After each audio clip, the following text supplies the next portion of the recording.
Muy buenos días, muy buenas tardes o quizás muy buenas noches, estimado oyente, según sea la hora y el país donde se encuentre.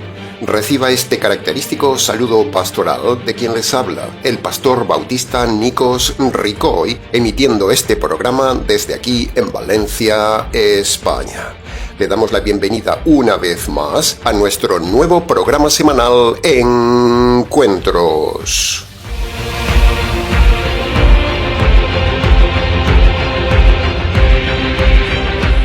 Estamos ya, estimado oyente, en el nuevo programa del estudio expositivo de la primera carta de Pedro. Muchas gracias por seguirnos. Trabajamos con gusto para usted. Queremos dejar con el estudio de esta carta de Pedro la impronta de un verdadero estudio bíblico de la palabra de Dios en la red y queremos también seguir siendo un referente doctrinal y teológico en la red. Nadie o casi nadie enseña la verdad en el día de hoy, estimado oyente. Por lo tanto, en el Ministerio Tinajas nos hemos propuesto trabajar unidos como un equipo y llevar la verdad al mundo hispanoamericano por medio del método expositivo, las leyes de la hermenéutica y la herramienta del parafraseado para su mejor comprensión. Esta es nuestra meta en el canal, estimado oyente. En el programa de hoy continuaremos con el estudio de los versículos 6 al 10 del capítulo 2. Como el tiempo corre y el mensaje es algo largo, entremos de lleno en el estudio de hoy.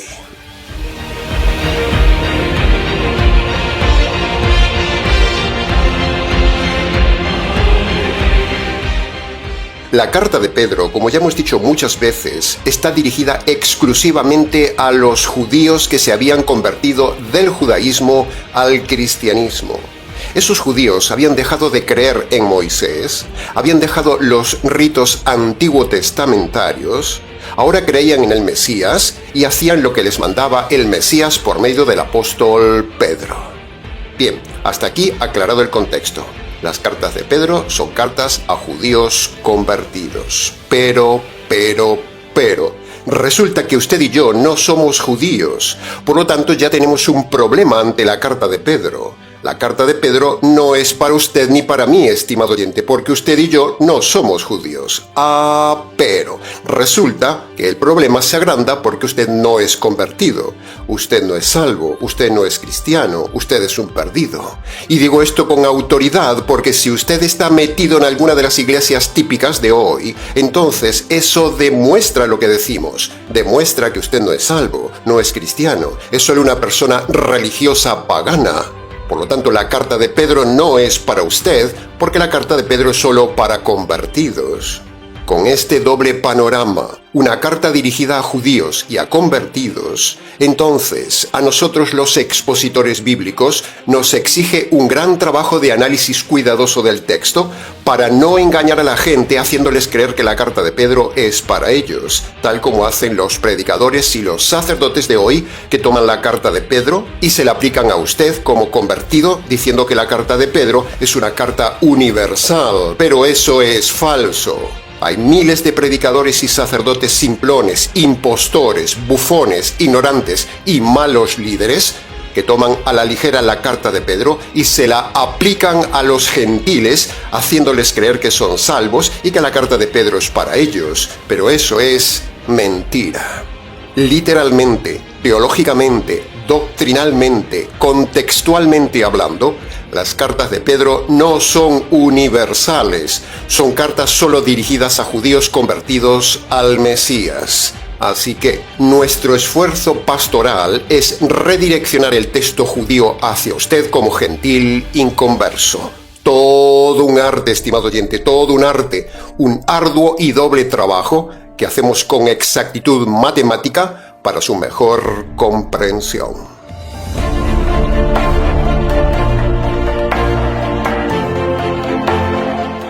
Pero pastor, ¿cómo se atreve a decir que somos inconversos, que somos perdidos, que no somos cristianos? ¿Cómo se atreve a juzgarnos sin conocernos? Bueno, no se enoje, estimado oyente, no hable a la ligera. Parafraseando el refrán popular, le respondo lo siguiente: dime en qué iglesia estás y te diré quién eres. Y eso responde su pregunta. Todos los miembros de las iglesias de hoy tienen evangelio falso, doctrina falsa, pastores falsos y sacerdotes falsos. Conclusión, pues la conclusión es sencilla. Si usted está con ellos, usted es un perdido. Por eso trabajamos para que usted deje de ser un gentil perdido religioso de las clásicas iglesias de hoy y tomando la carta de Pedro, queremos ayudarle a usted a ser salvo. El que escuche, entienda.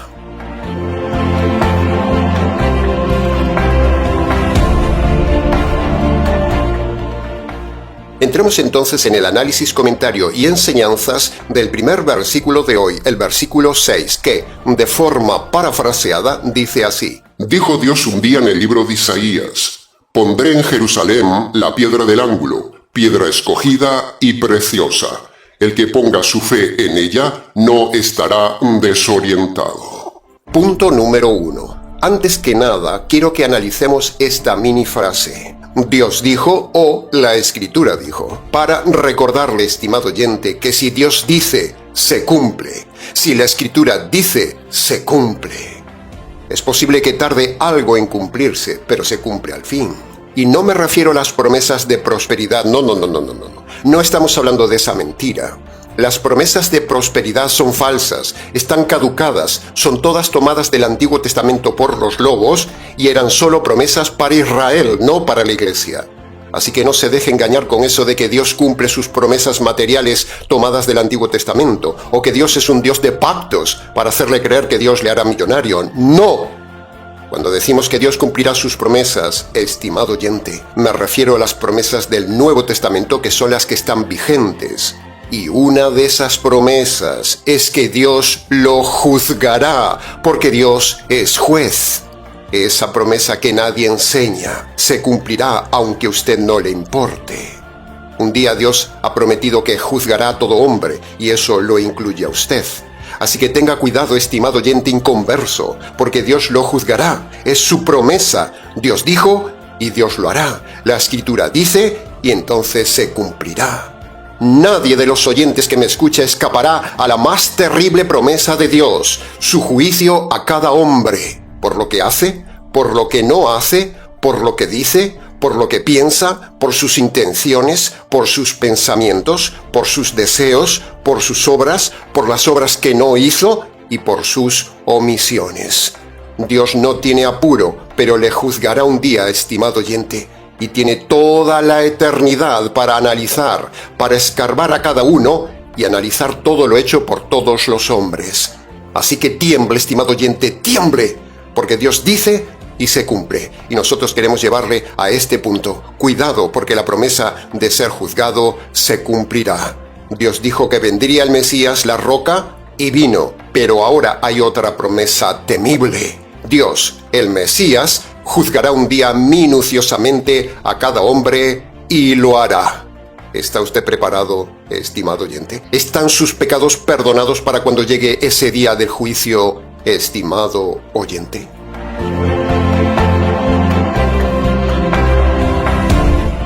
Punto número 2. La piedra angular, la piedra del ángulo o la piedra principal en una construcción era la primera piedra que se ponía y luego se tomaba esa piedra como referencia para construir el resto del edificio y a partir de ella, como puede ver en pantalla, todo el edificio quedaba en armonía.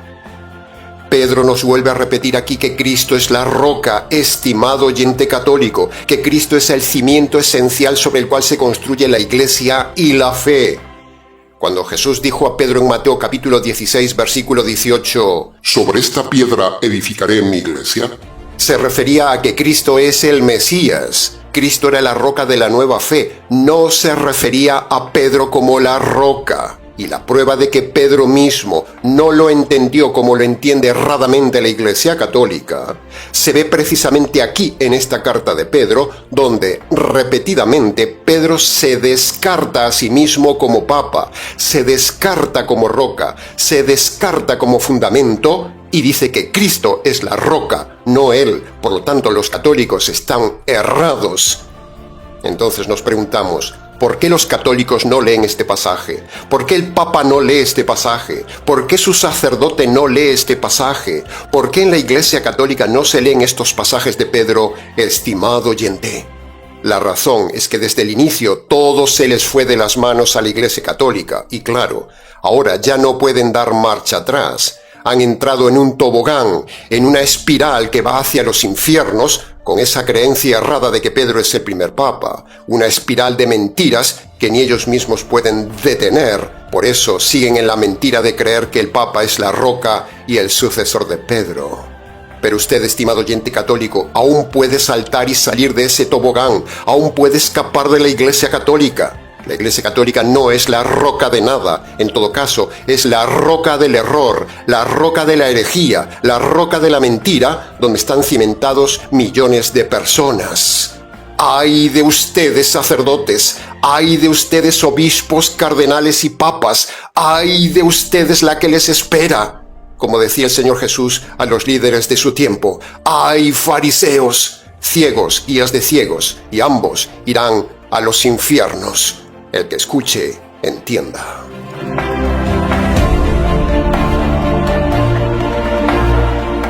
Punto número 3 del versículo 6. Aunque la mayoría de las versiones bíblicas dice, el que cree en ella no será confundido, hemos hallado alguna versión española que traduce un poco más acorde la idea de la función de la piedra angular, usando la frase no será desorientado, en lugar de decir no será avergonzado o confundido. Y es que es verdad. Si uno toma como referencia la piedra angular de un edificio, entonces no se desorientará en la construcción, no le quedarán las paredes torcidas o inclinadas. De la misma manera, estimado oyente, cuando uno pone su fe en la piedra de la esquina, la piedra angular, en Cristo y su Evangelio, la vida no se inclina, no se tuerce, no se desorienta, no se cae en el abismo. La idea de no ser desorientado me parece fantásticamente traducida y más entendible. ¿No le parece a usted, estimado oyente? ¿Cómo va su vida espiritual? ¿Está desorientada? ¿Está bien edificada? ¿Está torcida? ¿Tiene maestro de obra? ¿Está creciendo sin torcerse?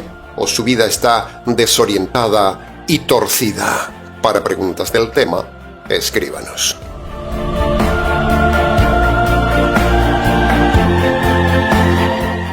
Entremos ahora en el análisis y comentario del bloque de los versículos 7 y 8 que, de forma parafraseada, dice así. Para los que creen, la piedra es preciosa, pero para los que no creen, la piedra que desecharon se ha convertido en piedra donde ellos tropiezan y se estrellan. Esto pasa porque rechazaron lo que decía la Escritura y así se enfrentan con el destino que fue preparado para ellos. Punto número 1. Cuando estudiamos el versículo 7, lo primero que vemos aquí es que hay claramente dos grupos. Los convertidos y los inconversos, o los salvos y los no salvos, o los cristianos y los religiosos. Analizaremos esos dos grupos para que usted defina en qué grupo está usted, estimado oyente. Porque usted puede ser intensamente religioso, puede ser increíblemente moral, puede ser muy buena persona, muy cumplidor de la ley, pero, ser un perdido, un inconverso, un engañado, ser un no cristiano, porque ser convertido no tiene nada que ver con la iglesia donde va, ni con el edificio donde se congrega, ni con la denominación de iglesia donde está metido, ni tampoco con su moral. ¿En qué grupo está usted, estimado oyente? ¿En el grupo de los convertidos o en el de los inconversos? Lo veremos en el resto del mensaje. Punto número 2. Veamos primero entonces los convertidos. Para los que son convertidos por medio del Mesías, es decir, los judíos, y para los que son convertidos por medio del Evangelio del Mesías, es decir, los gentiles, Cristo es la roca común desde donde ambos grupos crecen y se edifican en su vida cristiana. Eso significa el pasaje. Para el convertido, todo es precioso. Descubrir la paciencia de Dios, ver la providencia de Dios para hallar la verdad, la revelación de la verdad jurídica, la libertad del pecado, el entendimiento de la palabra, el poder en la vida cristiana, el conocer las verdades doctrinales, el tener la seguridad de ser salvo, la visión correcta de las cosas, la seguridad y la paz del alma. Todo eso es precioso. Todo esto para el convertido se ve mucho mejor desde ahí arriba, desde la roca. Por eso, Él es la roca preciosa. Pero, para el terco y necio inconverso, para el retorcido inconverso, para el religioso inconverso, para el mundano inconverso, para el engañado inconverso, para el moralista inconverso, para el dilatador inconverso, para el oyente inconverso, la roca que predicamos un día le aplastará. Así como Cristo la roca catapulta al creyente hacia arriba, Cristo la roca un día también aplastará al inconverso hacia abajo, porque en lugar de subirse a la roca, el inconverso tropieza con la roca, cae y entonces la roca lo aplasta. Tenga cuidado, estimado oyente inconverso. Punto número 3. Dice, tropiezan en la palabra. Para no tropezar como hicieron los judíos, tanto los líderes judíos como el pueblo judío, nosotros tomamos ejemplo de ellos y con temor y temblor examinamos con cuidado la palabra de Dios para que usted no tropiece, para que usted no muera aplastado en la eternidad bajo esa roca megalítica que es Cristo, y no viva para siempre en la oscuridad del inframundo de los infiernos debajo de Cristo. Examine la palabra de Dios, estimado oyente, a ver si lo que decimos es verdad, y no haga como los judíos, que en aquel entonces rechazaron la palabra de Dios. Y punto número 4 del versículo 8. Se habla del destino. Esta última frase del versículo 8 ha sido traducida de varias formas, pero sea como sea que haya sido traducida, la frase en sí sola nos daría para un mensaje entero, pero no tenemos tiempo, hablando del destino, un tema muy importante. Pero lo que sí podemos hacer y decirle brevemente es que usted es dueño de su destino. Sí, ha oído bien, usted es dueño de su destino. Usted tiene razonamiento y libre albedrío. Por lo tanto, no le haga caso a los necios calvinistas que dicen que usted no tiene libre albedrío. Usted decide cómo le irá en la tierra y usted decide también cómo le irá en la eternidad, según use la razón, el libre albedrío y la palabra de Dios. Y por otro lado, los padres llamados cristianos tienen la tremenda responsabilidad de enseñar a sus hijos a decidir su destino en la tierra y en la eternidad. Sí, los padres tienen que tomar esta responsabilidad. En la tierra pueden salvar su vida del fracaso y de la miseria de sus hijos si enseñan y les guían en la palabra de Dios y les enseñan el arte bíblico de tomar correctas decisiones usando la razón, la conciencia y el filtro de la palabra de Dios. De esa manera nunca fallarán sus hijos en la vida. Y por supuesto, es labor también de todo padre cristiano enseñar el evangelio jurídico a sus hijos para que ellos un día en su libre albedrío se conviertan y así cambien su destino eterno.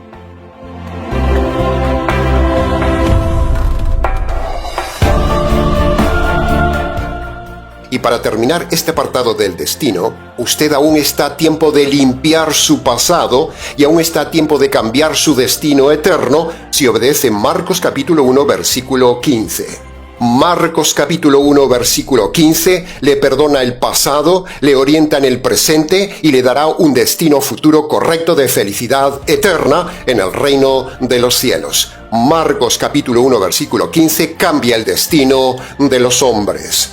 Para preguntas del tema, escríbanos.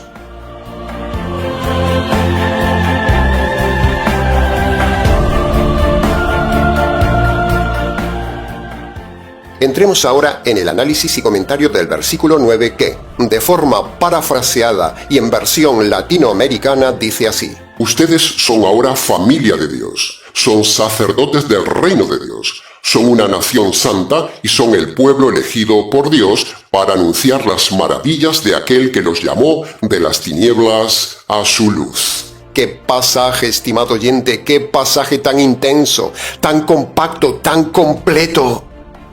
Punto número 1. La palabra linaje se refiere a la línea familiar mesiánica por la cual vino el Mesías al mundo. Esa línea, ese linaje humano, empezó desde Adán y Eva y llegó familia tras familia hasta José y María. A eso se refiere lo del linaje escogido. No se refiere a que Dios escoge y salva, como dicen los necios calvinistas. No. Sino que Dios escoge a gente para una función. En este caso, escogió familia tras familia para la función de que viniera el Mesías por medio de una familia. Eso es el sentido del linaje escogido. Punto número 2. Dice, sacerdotes del reino de Dios. De este tema doctrinal del verdadero sacerdocio universal de todos los salvos, ya hemos hablado en el mensaje anterior y hemos hablado antes, pero le invitamos a repasarlo para que aquí no se haga muy largo y repetitivo el tema. En resumen, la semana pasada hemos dicho que el sacerdocio como casta de una iglesia es doctrina falsa. El Nuevo Testamento, la ley actual de Dios, muestra aquí que el sacerdocio es universal para todos los convertidos. En el Antiguo Testamento el sacerdocio era solo para una casta selecta, la casta levítica, que era algo específico para ellos, encargada de mediar entre Dios y el pueblo a través de los sacrificios y los rituales. Sin embargo, en el Nuevo Pacto, Dios cambia esa doctrina y a través de Cristo, a todos los convertidos, preste atención, a todos los convertidos, Cristo los hace sacerdotes reales. ¡Wow! ¿Se da cuenta del tema? Por lo tanto, la Iglesia Católica vive anticuada, vive aún en el antiguo pacto, vive sin darse cuenta que todo el ceremonial de altar, templos, sacrificios y sacerdocio está caducado y no vale de nada. Todo es herejía. La Iglesia Católica está haciendo el ridículo con todo su ritual similar al de Israel con altar, sacrificio, casta sacerdotal, vestimentas y un largo etcétera.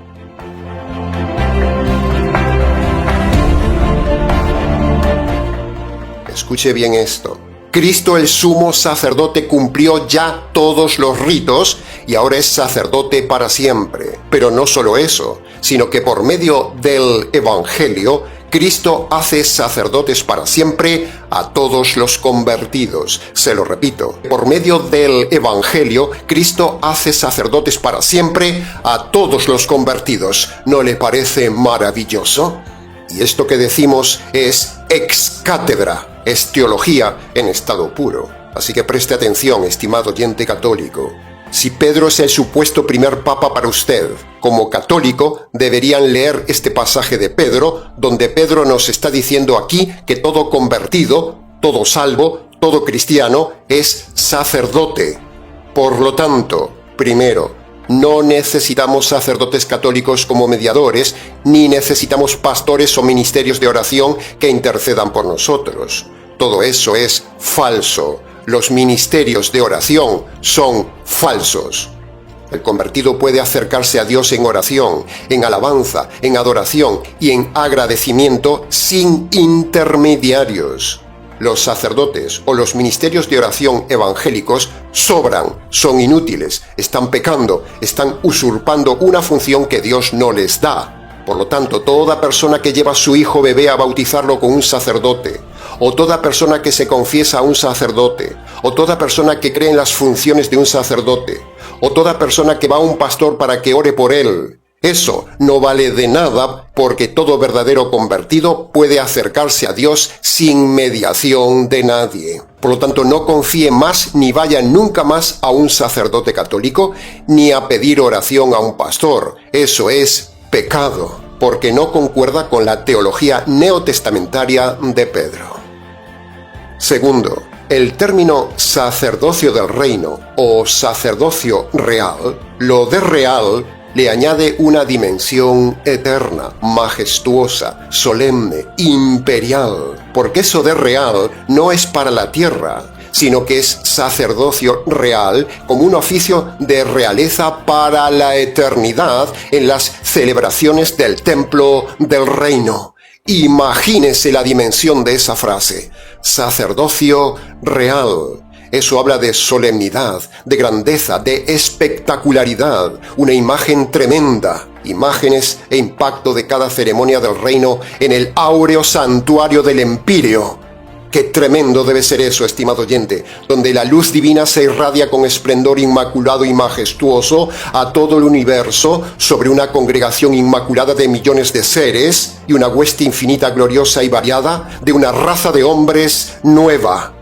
Hombres, ángeles, serafines, potestades, tronos, seres únicos con sus alas de fulgor diamantino, todos entonando himnos de alabanza excelsa a Cristo, el sumo sacerdote real, llenando el espacio cósmico con melodías e incienso celestial que se expanden por todo el reino, cantadas por estos sacerdotes reales, esta raza de hombres diferentes. Todo un espectáculo que hace vibrar el alma. Eso tiene que ser maravilloso, estimado oyente, tiene que ser encumbrable y deseable.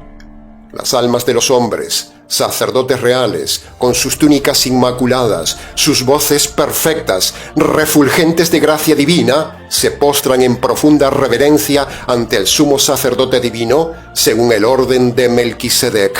Sus voces, uniéndose al coro de los ángeles, retumban estruendosamente en el templo del cielo y también fuera del templo. Seres celestiales, trompetas de sonido intenso, los seres humanos, esa raza de hombres diferentes, esos sacerdotes humanos, regios, se suman al grandioso concierto de adoración al Rey de Reyes y Señor del templo. Y en el centro de esa congregación majestuosa está el Señor de la Gloria en su templo, con majestad inmarcesible y demostrando su gloria de luz infinita, presidiendo la celebración, el canto de adoración, el júbilo perpetuo y la gratitud sin fin hacia Él. Se lo merece. Qué espectáculo glorioso será ese, estimado oyente, en el templo del reino. Qué espectáculo será estar allí como sacerdotes reales. La imaginación se queda corta, solo se acerca, solo roza, pero no alcanza a describir lo que debe ser ese espectáculo del templo con los sacerdotes humanos en el templo del Señor del templo. Ese será el sacerdocio eterno que el Rey concede a los convertidos por medio del Evangelio mesiánico y del Evangelio jurídico. Ambos convergen en el Señor del templo. Bendito sea el sacerdocio eterno.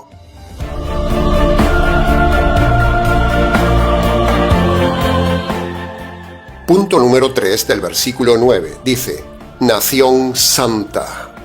Pedro, con esta frase, está diciendo que la suma de todo convertido judío y todo convertido gentil, ambos forman teológicamente una nación especial, una raza de hombres diferentes, una nación santa. Y eso se tiene que notar, estimado oyente. Así que si usted no ve ninguna diferencia entre las naciones humanas y una iglesia cristiana, es porque esa iglesia no es una verdadera iglesia santa, porque una verdadera iglesia, su conducta y su doctrina es tan santa que se nota.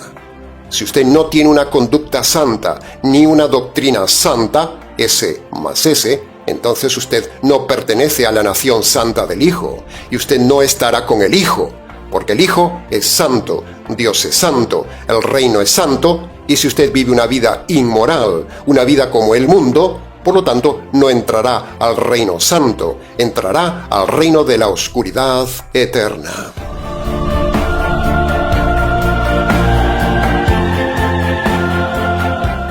Santo significa apartado. Por lo tanto, si usted no vive apartado del sistema de este mundo, de la moda de este mundo, si usted no vive apartado de la política de este mundo, de la forma de vestir inmoral de este mundo, de la forma de gastar de este mundo, de la forma de vivir de este mundo, si usted no vive apartado de las ideas de este mundo, como el divorcio, el fútbol, la política, la psicología, la ideología de género, el feminismo, la música moderna y un largo etcétera, si usted no vive apartado de todo esto, entonces usted no es santo, usted es inmundo, usted es del mundo, y lo inmundo no entrará al reino santo. El que escuche, entienda. Punto número 4.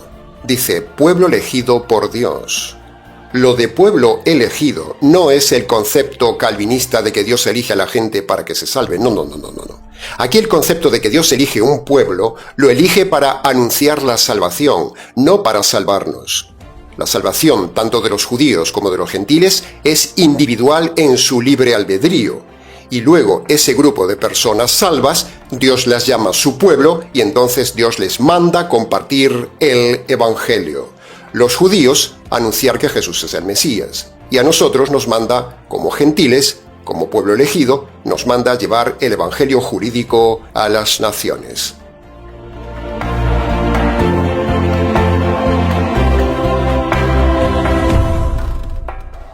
Ahora, hablando del pueblo elegido, aprovechamos una vez más la oportunidad para decir que ese pueblo que Dios eligió en el Consejo Eterno para traer el Mesías se llama Israel. Ese pueblo no tenía nada de especial sobre los demás pueblos de la tierra, no. Simplemente Dios lo eligió para su función y punto. Pero ese mismo Dios soberano que eligió a Israel como su pueblo especial para traer el Mesías, también es el creador del planeta Tierra y en su soberanía, Dios decidió que la zona de Palestina sea la tierra física para su nación santa, para su pueblo Israel. Pero han venido los necios británicos y la Organización de las Naciones Unidas y han hecho un grave error que ha costado miles de vidas en guerras interminables hasta hoy. Los británicos, la nación más perversa y soberbia sobre la tierra, tan religiosos que se creen, tan puritanos que se creen, tan perfeccionistas y tan solemnes que se creen, y tan defensores de la Biblia, sin embargo, han ignorado lo que dice la Biblia, de que esa tierra es solo para Israel, la han partido en dos y se la han dado una parte a los árabes. Los británicos y la ONU en su día han pecado contra Dios porque han partido en dos partes la tierra que Dios le dio solo a Isaac. Y así estamos hasta el día de hoy. Palestinos intrusos, asesinos, árabes y ladrones metidos en la tierra de Israel por culpa de los británicos y por culpa de la ONU. Palestina no es de los palestinos. Palestina es totalmente de Israel. Israel está haciendo lo correcto, defendiendo su tierra. En todo el Ministerio Tinajas apoyamos totalmente a Israel, que conste en acta.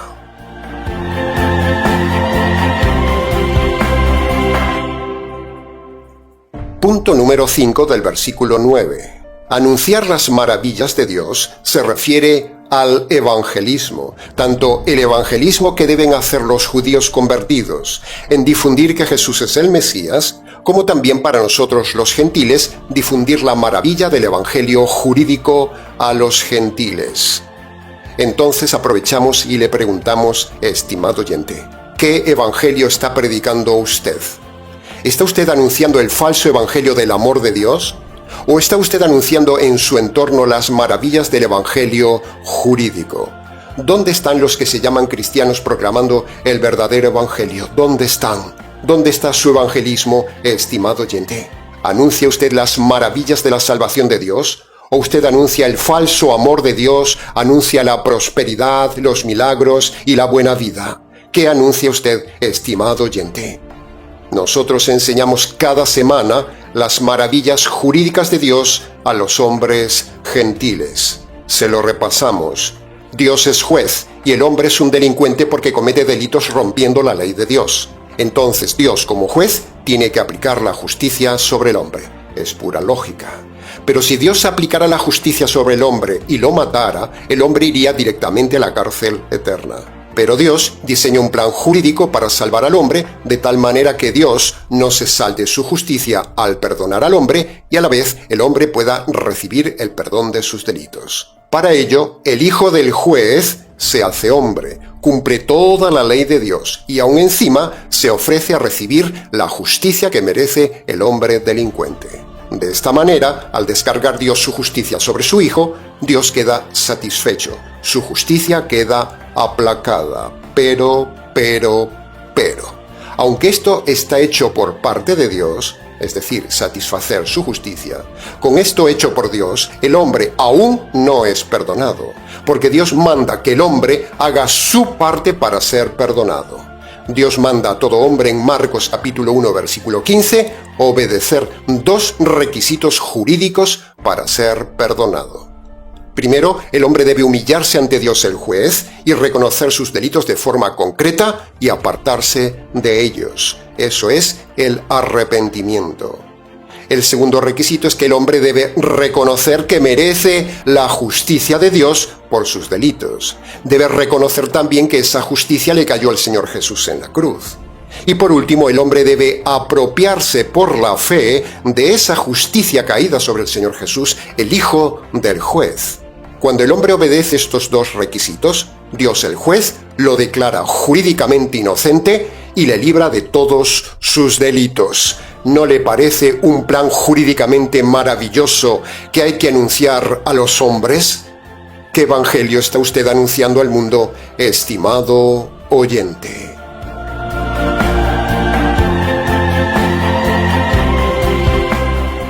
Y punto número 6 del versículo 9. Dice, de las tinieblas a la luz.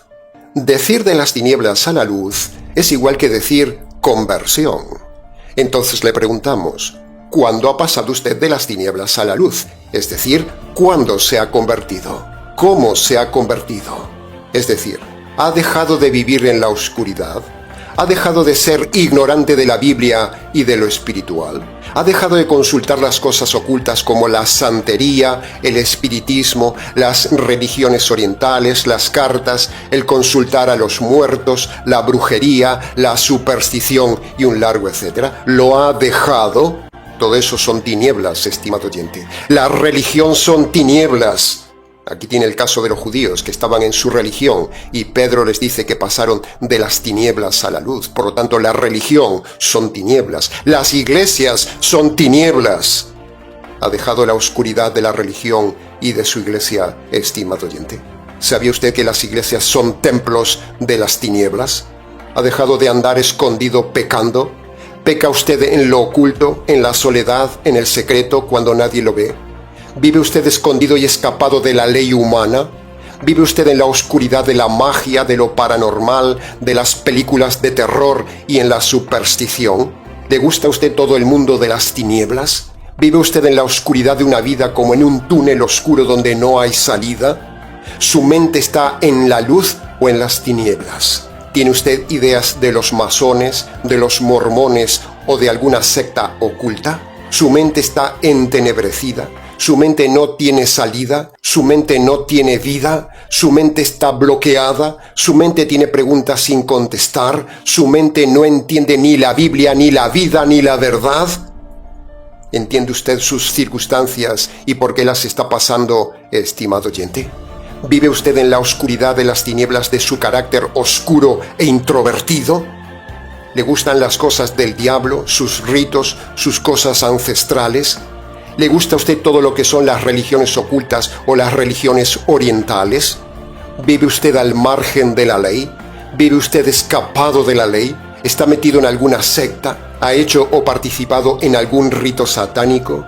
¿Ha consultado los liberadores y limpiadores de espíritus, los brujos, los santeros o los chamanes?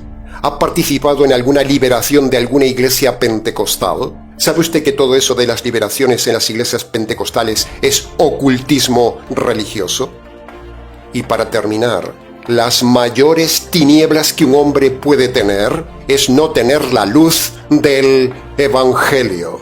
Sin Evangelio, todo hombre está en tinieblas y vivirá un día en las tinieblas eternas. En cambio, andar en la luz es andar en paz, andar limpio, andar seguro, andar en la verdad, andar libre, andar perdonado, andar con la conciencia limpia, poder dormir tranquilo, es andar en la sana doctrina, es ver.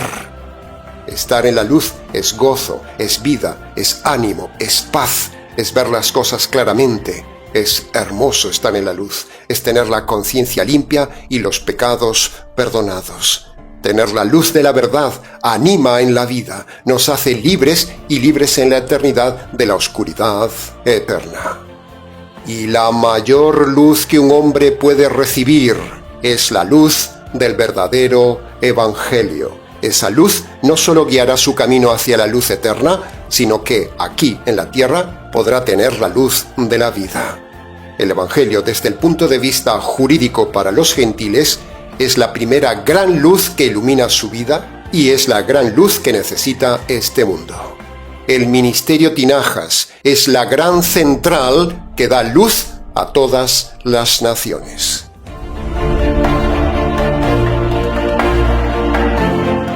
Y entremos ya en el análisis y comentario del último versículo de hoy, el versículo 10, que dice: En otro tiempo ustedes no eran pueblo de Dios, pero ahora son pueblo de Dios. En otro tiempo no habían alcanzado la misericordia de Dios, pero ahora han recibido su misericordia. Punto número 1. Pedro vuelve con la idea de que hay dos grupos. Siempre hay dos grupos, como dijimos antes. Pero la Iglesia Católica dice que todos son pueblo de Dios a partir del bautismo de los niños. Pero eso es falso. Pedro aquí habla de forma inferencial, haciéndonos ver que este grupo de personas no son niños, no pasan de las tinieblas a la luz siendo niños, son personas mayores, dice Pedro, son personas maduras, personas que calcularon, razonaron y decidieron que Jesús era el Mesías. Entonces dejaron el judaísmo, dejaron su tierra, arriesgaron su vida en su libre albedrío. Eso no lo puede hacer un niño. Por lo tanto, la doctrina católica de que todos somos pueblo de Dios por el bautismo de los niños y que todos somos hijos de Dios es falsa. Aquí Pedro, el primer supuesto papa de los católicos, niega el dogma católico de que todos son pueblo de Dios por el bautismo. Los teólogos de Roma deberían estar más preocupados por leer las cartas de Pedro que por andar haciendo dinero y enviar pederastas a sus parroquias. Que conste en acta.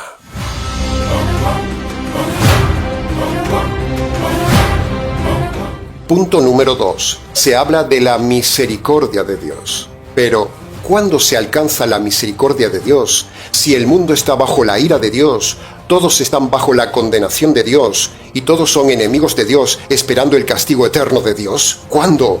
¿Cuándo un hombre puede alcanzar la misericordia de Dios? O sea, el perdón. ¿Cuándo? No hace muchas semanas atrás, analizando la carta de Judas, hemos hablado precisamente del tema de cómo obtener la misericordia de Dios, cuando en realidad todo hombre está bajo la ira de Dios y no bajo la misericordia de Dios. Y en aquel entonces hemos dicho que, preste atención, una persona recibe la misericordia de Dios y Dios aparta su ira sobre el hombre solo en el instante en que una persona judía primero cree que Jesús es el Mesías y luego pone sus pecados a los pies del Mesías. Esos dos requisitos hacen que Dios cambie la ira que tiene sobre el perdido judío, la cambie en misericordia para declararlo perdonado, salvo y perteneciente a su pueblo. En cambio, para que un gentil obtenga la misericordia de Dios, siendo que también está bajo la ira de Dios y la justicia divina, la misericordia la alcanza en el instante, solo en el instante, en que obedece Marcos capítulo 1, versículo 15. Es decir, cuando el gentil, primero, reconoce de forma concreta sus pecados y se aparta de ellos. Y segundo, cuando el gentil reconoce que merece la justicia de Dios, cuando reconoce que la justicia de Dios le cayó al Mesías y cuando el gentil toma para sí por la fe esa justicia caída sobre el Señor Jesús, y entonces en ese instante el gentil obtiene por primera vez la misericordia de Dios y el juez del universo aparta su ira y declara inocente al culpable gentil. ¿No le parece jurídicamente maravilloso, estimado oyente gentil?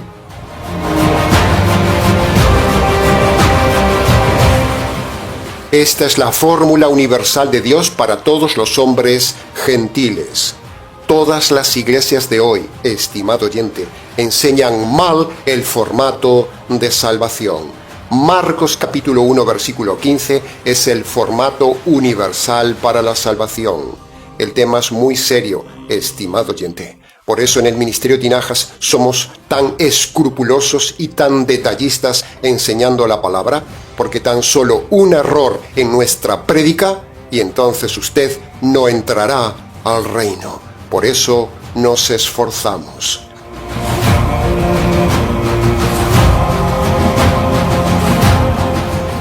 Hoy hemos tomado esta parte de la carta de Pedro a los judíos y con todo arte lo hemos redireccionado a usted como gentil.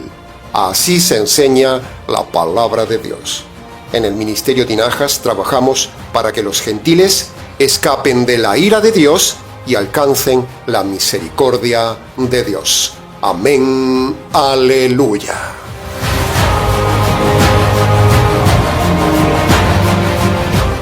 Bien, hasta aquí con la enseñanza de los versículos 6 al 10. No se puede ser más detallista. Mucho más se pudo haber dicho en cada versículo analizado, pero creemos que con lo dicho ha sido suficiente para su enseñanza y su reflexión. Para preguntas del tema, escríbanos. ministeriotinajas@gmx.es.